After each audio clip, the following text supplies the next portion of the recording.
Welcome back to Sophie and Sebastian. Or, if this is your first time listening, then welcome. Sophie and Sebastian is a podcast of stories for children. And in this episode, you'll hear what happens when Sophie does not want to go to bed. Enjoy! This story is called Bedtime. It was bedtime, but Sophie did not want to go to bed. "I'm not tired," said Sophie. "I'll be the judge of that," said Dad. "It's bedtime. Let's go." Sophie did not respond. She rolled off the couch and lay on the floor. "Come on, let's go, Sophie." "I'm thirsty and I haven't had a story yet." "No story tonight. Let's go." "But I'm not tired." "Right," said Dad. "I guess I'm just going to have to carry you." He scooped Sophie up from the ground and marched to the bathroom. "Every night, Sophie," said Dad. "One day, when you're older, you'll want to go to bed." "One day," said Sophie, "I'll make you go to bed." "Maybe you will, and one day when you have your own children, I will laugh about how much trouble they give you." Dad looked for Sophie's toothbrush. "My kids will listen to me," said Sophie. "I'm really good at being bossy." "True enough," said Dad, and he brushed Sophie's teeth. When she finally got to bed, Sophie wanted to pray. She said, "God, thank you for this day. Please be with Bert and Fran and Mrs. Wilson, and with everybody in the whole wide world. Amen." "That was quick," said Dad. "That's because I just pray for everybody. That saves time," said Sophie. "Okay, well, have a good night." Dad tried to give Sophie a kiss and a hug, but she hid under the blankets.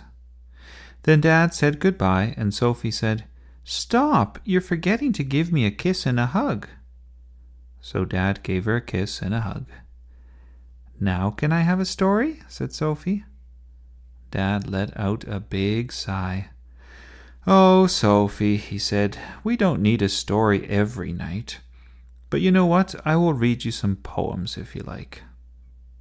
On Sophie's dresser lay a big book full of poems. Mrs. Wilson had given it to Sophie to borrow. It had a colorful cover and a very long title. The book was called Professor Fanciful's Compendium of Fabulous Verse, compiled for the amusement of children and their guardians. Dad opened the book. "How about we both pick one poem?" he said. "Fine," said Sophie. "What's the longest one?" Dad looked through the book. "It's this one," he said. "It's called Candies from the Andes, and it's really quite long." So Sophie snuggled up under her covers and listened to the poem. And this is how it goes. Candies from the Andes. I met a llama walking in the Andes. He asked me whether I had any candies. I said, "I've got some rockets in my pockets." The llama said, "I'll take them." I said, "I do not usually make trades for free. Please do not try bamboozle me. Let's make a deal to which we both agree." The llama said, "I'll take them." I said, "I'm trying very hard to be polite, but really these are mine by right. I will not give them up without a fight." The llama said, "Can you guess?"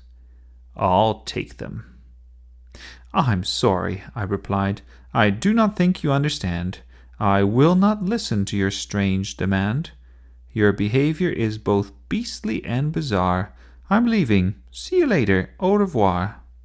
But as I was about to turn away, I heard that stubborn llama say, "All right then, if you really must, I'm willing to forgive you your distrust. You're so quick to judge, you think you know so much, but I bet you never did expect that when I'm rude, I show you great respect. Llamas never listen to a word you say. That way we never have a chance to disobey. Of love there is no greater proof than to ignore and stay aloof. In fact, I never wanted any of your rockets. For all I care, you keep them in your pockets. It was my way of saying hi. But if you are like that, well, then goodbye." The llama stopped and smiled a gentle smile. I stood there, mouth open, for quite a while, until at last I simply said, "I'm sorry." "No problem," he said, "not to worry. It happens all the time, and prejudice is not a serious crime. I forgive you your mistake. It's one that anyone could make." He added then, "Before you go, I would like to bestow a token of kindness, a kind of present, something nice and something pleasant." I said, "You mustn't, really, unless you insist. In that case, how could I resist? I'll take whatever you would like to give. I'll take it if it helps you to forgive." He said, "I have a special treat I like to give to almost everyone I meet. A delicious spitball from the Andes. It's better than all other candies. Open up your mouth, and I will toss one in, and it will swoosh and swirl and slosh within, and then you'll know that I'm polite, and that I've never acted out of spite." Then I opened nice and wide in expectation, held my eyes shut in anticipation, so I never saw him lob a big one in, a gigantic glob of spittle running down my chin. He gave me everything he had. It tasted awful and it smelled real bad. I swallowed half-chewed grass, saliva, snot, and stomach gas. So now when I go walking in the Andes, I make sure I never ask for candies. And I've become as rude as I can be to show my deep respect to everyone I see. "That's it," said Dad. "That was a long one." "It was a funny one," said Sophie. "That llama was pretty gross. I would never have opened my mouth, or at least I would have spit right back at him." "I'm sure you would," said Dad. "Now let me see if Professor Fanciful has a poem I like." He leafed through the book. "This one is called Bedtime," said Dad. "Let's see if it's any good." So Dad read the poem. "I'm sorry, Dad, I'm sorry, Mum, but I have no more kisses. And if I had, I'd give you none. I'd only give you misses. And did I tell you, the hugs are also gone. The other day I still had 2, but now I only have a yawn. You can have some bed bugs, or the monster under the bed. It always asks for hugs, and it squeezes till you're dead. What do you mean you have to go? You can't just go away. I really want to know, why don't you have all day? I haven't even kissed you yet. And don't you want a hug? And please do not forget to make the covers snug. And can you rub my back? And turn on the light? And open the door a crack? And... okay, fine, good night." "I think that describes you perfectly," said Dad. "I'm sure Professor Fanciful must have had a daughter named Sophie, who also never wants to go to bed. Well, now it's really time to go to sleep. Good night." Then Dad gave Sophie one more kiss, turned off the light, and went out. When Dad was gone, Sophie looked around. She wondered what to do. Did she feel thirsty? Were her lips dry? Should she yell for Mum or Dad? Sophie lay in her bed and looked at the ceiling. It was way too early to go to sleep. Then Sophie had an idea. First, she found her flashlight in her purse. Then she grabbed Polly the polar bear. "You have to be quiet," she said quite loudly, for Polly was mostly deaf. Then Sophie slowly opened the door. She made Polly peek out first to see if anyone was in the hallway. Polly had nothing to report, so Sophie checked for herself. The coast was clear. Then Sophie and Polly walked down the hallway, Sophie on her tippy toes and Polly on his back. They came to Sebastian's bedroom door. Sophie opened the door and snuck in. Polly followed on her heels. It was dark inside Sebastian's room, so Sophie turned on her flashlight. It was great fun to shine it all around the room. Sebastian was sleeping soundly in his bed. Just now he was dreaming of a train going choo-choo through a tunnel. The tunnel was so dark that the driver had to turn on the lights. Another train was coming from the other direction. It too turned on its lights. Then Sebastian dreamt that the trains hit each other. The trains felt the sort of feeling you get when someone drops a stuffy on you, or maybe a flashlight or a purse. It's hard to keep dreaming after your dream is all smashed up. You can have the same dream again, and maybe it will turn out different. Or you can start a new dream. That's what Sebastian did. He dreamt of race cars having a race. Meanwhile, Sophie had climbed into Sebastian's bed. Her belongings had already arrived.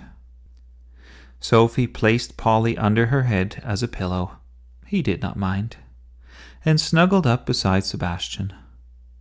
In Sebastian's dream, his race car had turned into a bumper car. And then, when Sophie was all cozy and snug, she told Sebastian a story. It was her favorite story, and she had made it up herself. Once upon a time there was a beautiful princess named Sophie.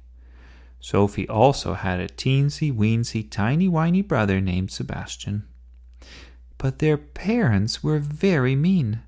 They didn't read them any stories, and they made them go to bed way too early. So one day, Sophie and Sebastian went on an adventure in a hot air balloon. Sophie paused, but Sebastian had nothing to say. So she continued.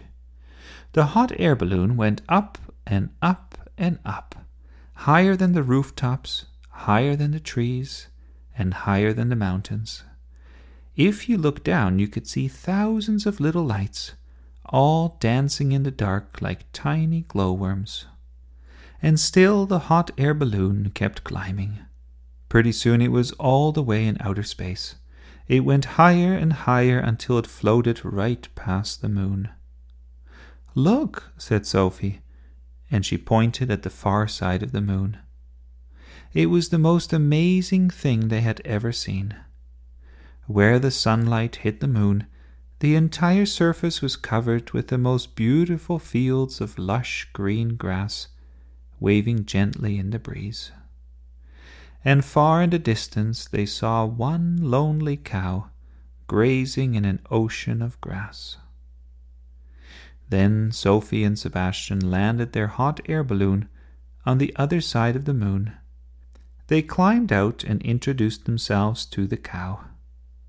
"How do you do?" said Sophie.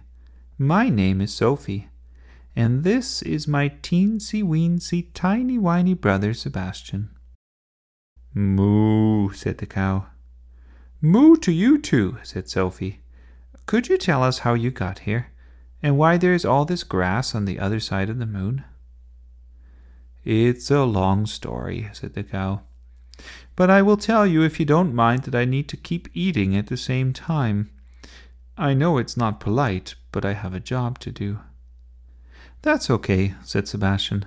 "I talk with my mouth full all the time." "Well then," said the cow, "a long time ago, back in the Middle Ages, people did a lot of fighting. They liked to knock each other around with swords and clubs, and sometimes they lobbed big stones at the castle. Then one day some people thought it would be funny to replace the stones with cows. They strapped us onto a catapult and launched us into the air. Some of us splashed into the moat, and others smashed into a tower wall, but I flashed by everyone and shot right into the sky. And that, in short, is how I ended up on this side of the moon." That is awesome, said Sebastian. I would love to be a knight and shoot cows at people. You are a rude young boy, said the cow. But I will finish my story. When I got here, the whole moon was bare, and nothing grew on it. But I was so dizzy after my flight that I coughed up a whole bunch of half-chewed grass, saliva, snot, and stomach gas. Then I did a number 2 and lay down for a sleep. The next day I woke up in the most beautiful pasture I had ever seen. Everywhere I looked, grass and more grass, just as it is today. And that's when I started eating and eating, because I realized something important. If people ever found out that you could grow things on the moon, they would be here in a flash.